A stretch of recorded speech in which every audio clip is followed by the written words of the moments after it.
Hey guys, welcome back to my channel. Today's video is going to be all the books that I read for the month of December last year, like way back when, 100 years ago, December 2019. Yeah, we're gonna talk about all the books that I read that month, so let's just jump into it. If you guys ever see me laughing when I'm trying to say something, it's because I've already tried saying it 10 times, and by just that last time, I'm just like, whatever. Let's just laugh and smile before I start throwing stuff. Because my mouth never wants to cooperate with my brain, or my brain doesn't want to cooperate with my mouth. There's just no cooperation here when it comes to spitting out words. There just isn't. What we do here is go back.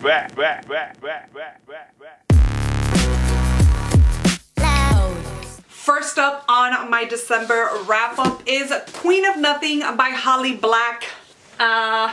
What can I say? What can I say about this book that I haven't already? This was one of my top 2019 books along with Wicked King. It was actually Wicked King that was on my top 19 of 2019, but this one just tagged along because it's part of the series and I really did enjoy it as well. This was a 5-star book for me.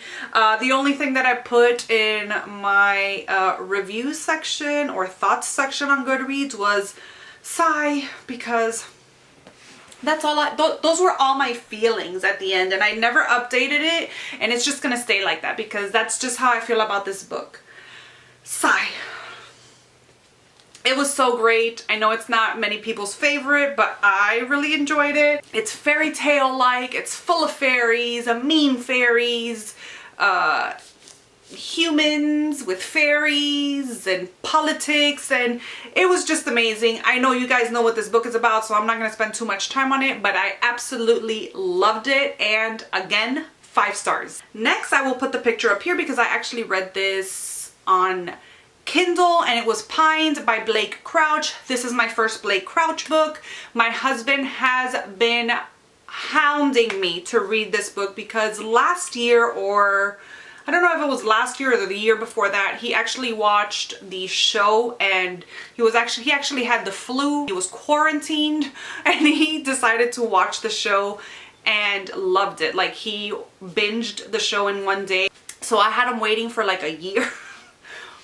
Which is fine. I finally read it in the month of December, at the beginning of December, and I started watching the show, and I will say that I haven't finished the show because while I did like the book, I gave this book 5 stars. It's not something that I want to watch a show of. I finally read this. It's crazy. It was so good. It's just such a complex but easy to follow story, and it was just bizarre. Here we follow a man that wakes up in the woods one day with no knowledge or recollection of how he got there. I think he understands sort of later on that he got into an accident, but he's sort of just stuck in this town of Wayward Pines, and things just don't seem right. So he's looking for answers. He's trying to get out of there. He's an FBI agent, and he's just trying to get out there and make it home to his wife. The guy that he was riding in the car with while they were going to Wayward Pines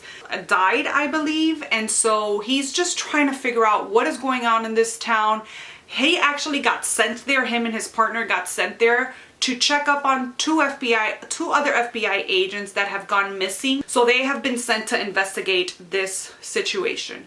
And so he's trying to find out secrets, trying to find out what is going on in this weird town, and the story goes on from there. So, I mean, very, very creative, very unique story, and like I said, I gave that book 5 stars. The next book up on the lineup, or that was on the lineup, is The Winter People by Jennifer McMahon. This was actually a buddy read with my friend Tali over on Escape Reality for Now. She's actually on Instagram. I will leave her linked down below. We're always doing buddy reads. She's the one that I did the buddy read extravaganza on our extravaganza. I'm so official when I say that.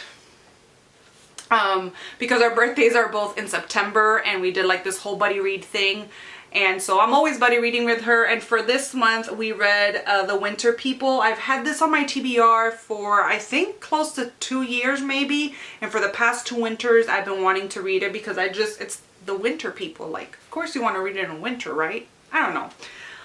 This was so amazing. This is my second Jennifer McMahon, and I'm glad that I read this after I read her second book. I think it's her second book. She might have other books, but I don't know. I haven't researched it. But this book is so amazing. It's so atmospheric. It's so cold. It's so engaging. This story is told in two timelines, in past and present tense. We're actually trying to find out the story of Sarah and what happened that led up to her death. She was found dead in a very bizarre way in the field behind her house, just months after the tragic death of her daughter.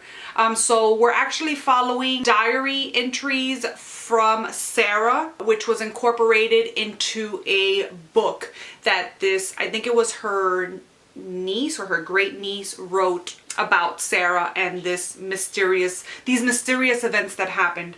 Very, very engaging, very intriguing. There were scenes here that were so creepy and super atmospheric. I absolutely loved it, and I ended up giving this one 5 stars. My month got off pretty good. I mean, those are 3 back-to-back 5 stars that I had. I'm gonna take off my earrings because they're aggravating my ear.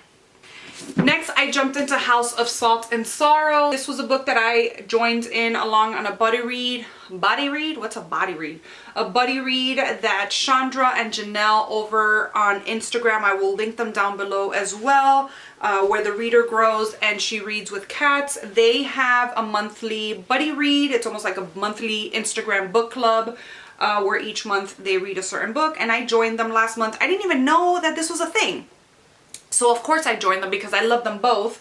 And so this was again the book for December. This is a book I had on my shelves that I was very intrigued by, and it's a book of the month. So I read another book of the month book. If you guys have seen my 2020 reading goals, you know what I'm talking about. So this is by Erin A. Craig. I've heard that this is like a YA horror. I liked it. This is a retelling of the 12 Dancing Princesses. If you haven't read that fairy tale, read it. It's so good. I mean, it's short. It's one of the Grimm's fairy tales, and it's so good. And I saw the influence that the fairy tale had in this book. This book had some creepy moments, but I think that being an avid horror reader in the adult genre, this wasn't really that scary to me. But if you are not used to reading horror and you usually read of the YA section, I think that you would find this pretty creepy. Here we are following Annalay and the story of her family and her sisters. They're believed to be cursed because the sisters just keep dying. Sorry, the lighting has changed a little bit because the sun is going down, and I had my camera actually stopped because my SD card was full. So, you know, I had to do stuff to be able to keep filming. I don't know where I was with this, and I don't want to get up to look what the last clip said, but I really enjoyed it. I ended up giving this one 3 stars just because I did enjoy it, but it was nothing like out of this world that just kept me thinking about what I had just read. It was enjoyable while it lasted, but I do recommend it, especially if you want to dabble a little bit into like creepier kind of books. If that's not usually what you're used to, there are some really creepy scenes. I think I already said that. Pretty enjoyable. Next up on the list is Served Cold by Alan Baxter. This is actually a collection of short stories. I included this one in my favorite 19 books for 2019. As I said in that video, I am really not a short story collection kind of reader, but I really did want to give one a try. I know so many people love short stories. With me, it's a thing about the format. I'd like to finish a book and close it and be done with it, but the fact that you have to finish multiple things, it's almost like there's no closure until the end of a million stories. It's kind of weird. I don't know how to explain it, but I'm so glad that I jumped in on the opportunity of reviewing this book because it was so good. Usually I tend to think another one of my issues is that there are so many short story collections that have 4 good stories and then like 11 not so good stories. So I just feel like for 4 stories that I liked, it's just not worth it for me and my time. But this one I found that was completely opposite. I found that the majority of the stories were really good, and I only found 2 or 3 that I really didn't like. I mean, I liked all of them, if we're gonna be honest, but 2 or 3 just didn't do it for me in a way. I ended up giving this one 4.5 stars because I loved it so much, and because I thought that the fact that it had more stories that were worth it than not, I gave it 4.5 stars. The 0.5 was just because, like a short story collection, not all the stories are going to do it for you. So that's why I knocked off 0.5, but that's really not a big deal. It's rounded up on Goodreads to 5 stars. Then I finished my reread of Harry Potter and the Goblet of Fire. This still has to be my favorite book of the series. Granted, this is my first reread around, so I am still trucking along books 5 through 8. Is it 8 books in the series? This is still my favorite. I still, like I said, have 3 or 4 more books to read, so I don't want to jump the gun, but this was my favorite in my first time reading it through, and it still is. I think it's the first time that we really get to see Lord Voldemort, and he actually has lines in the book. He has dialogue in the book. Sirius Black, and it's a chunker, it's the games, there's death, it's still one of my favorites. It's still a 5 star. Like, do I even need to say that I gave it 5 stars? Oh, now we're jumping into The Hungry Ones by Chris Sorensen. Oh, I love this series so much, and I cannot wait for book 3 to come out. This is book 2 in the Messy Man series. Just as good as book 1. I am leaning more towards book 1 because that's just your first love, you know, the first book that you read that you love in a series. But this one was just as good.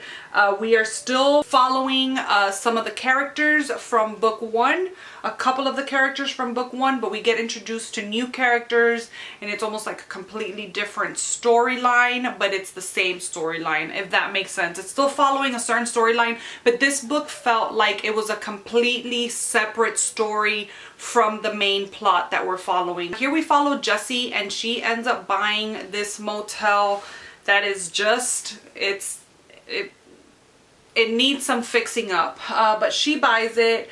But there was a mass murdering that happened years ago, and so we are just following the happenings of the after effects of these murders and how it all intermingles in the present time. It was just so good. Again, if you guys have not read this series, I highly recommend it. It has become one of my favorite ones. I gave this book 5 stars. The last book of the month was The Cult Called Freedom House.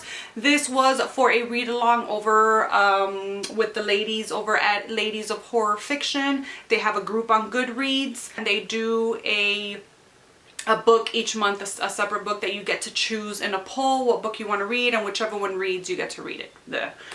This is the one that won for December. I actually got to read it, which I'm very proud of myself, because the book prior to that, I think it was, I have it up there somewhere, but I didn't get to it, and I never get to these read-alongs that I say I want to participate in, but I actually got to read this one. It's a short little book. Here we are following this girl that decides to join in on a cult, and she just doesn't see that it's a cult. Everything is fine and dandy, but there are things that are happening in the background that only I think 2 of the members really know what's going on. It's a cult, you know, the happenings that happen in a cult. My only thing with this book, this is a debut novel, so like I've said before, I can sort of overlook some of the mistakes that you would kind of pinpoint if it wasn't a debut novel. So if for me, I can sort of overlook that and go around it and be like, it's a debut novel, it's okay. But there was just times where I wasn't connected with the characters. I felt like the leader of the cult just, I mean, you're bound to not like a leader of a cult, but in this sense, it was just, I don't know, I didn't find a connection. I found it kind of like dumb at times, but the whole storyline was pretty cool. I found in the parts that we were going to discover what was going on behind closed doors, you almost like expected it, and it wasn't like a wow factor. And I think that some things in here, there were some nasty, gross things that I was just like, ew. I will give it that. But other than that, it was just okay. It was a good book. It was the kind of book that I closed up and it was like, okay, next, and you just move along. So I ended up giving this one 3 stars. I still enjoyed it. So that's it. That's everything that I read for the month of December. Let me know down below what you read for the month of December and if you've read any of these books and what are your thoughts on them. Thank you so much for watching, and I will see you guys in my next one. Bye!